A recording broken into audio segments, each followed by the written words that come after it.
Hey, it's Flimmy. Let's talk about Marvel Rivals. So first off, the player count. It's dropping like crazy. When the game first hit back in December, it had huge numbers, but now it's lost more than 50% of its players. And yeah, every game loses players. You can't retain everyone.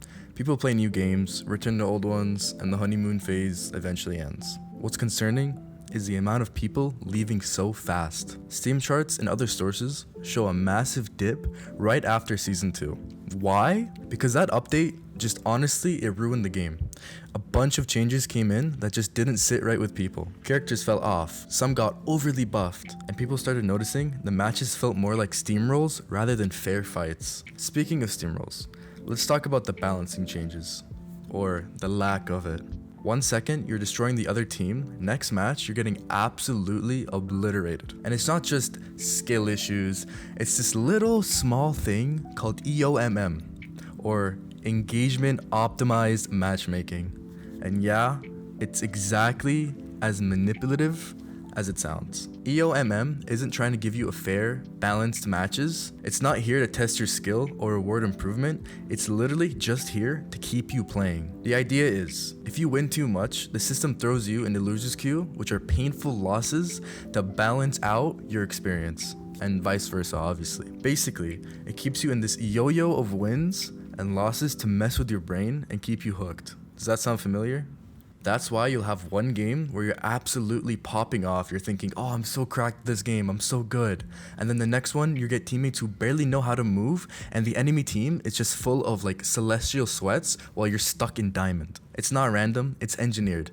And for a game like Marvel Rivals, where the community is already frustrated with bad matchmaking, EOMM makes things so much worse. It kills competitive integrity.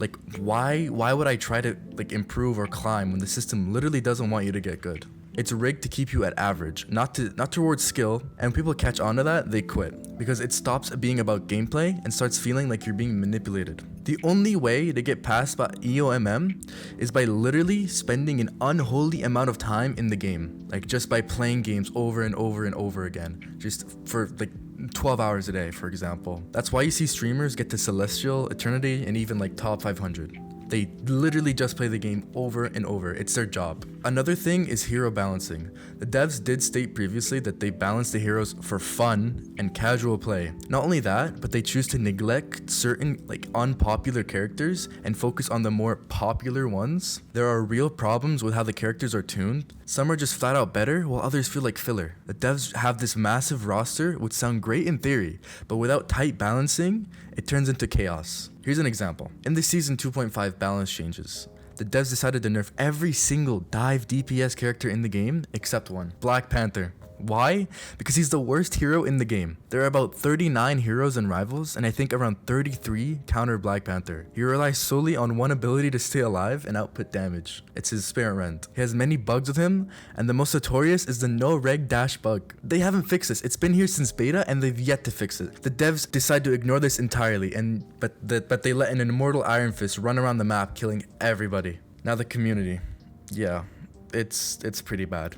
Especially if you're a support player. I'm sorry, strategists. People rage, flame, and generally treat strategists like garbage. It's so bad that there was literally a support strike. A chunk of players, a chunk of the player base just refused to play the role until the devs started treating them like actual human beings. And that lasted for a month. But the cherry on top, I've said this before, but the devs straight up admitted that they're focusing on casual fun over competitive play. Now look, I get that not everyone wants sweaty ranked games 24/7, but when you've got ranked modes and people grinding to win, you can't just shrug off balancing issues and say, well, the character's at least fun to play. That doesn't cut it, dude. All of this stuff adding up, dropping player count, frustrated mains, broken matchmaking, toxic lobbies, and the devs who seem like they're aiming for a completely different player base than the ones that are actually sticking around. Don't get me wrong, I want this game to succeed. The concept is sick. The art style is clean. There's so much potential here. It's about Rivals. Me and everyone else in the world loves Rivals, dude. But right now, it feels like they're just letting the game slip away. But that's where I'm at with Marvel Rivals right now. I'm sorry for the rant. I'd love to hear your thoughts. Are you guys still playing Rivals? Have you dipped out already? Or do you think it can bounce back with the new Season 2.5 balance changes? Thank you all for coming and watching, and I'll see y'all later. Bye-bye.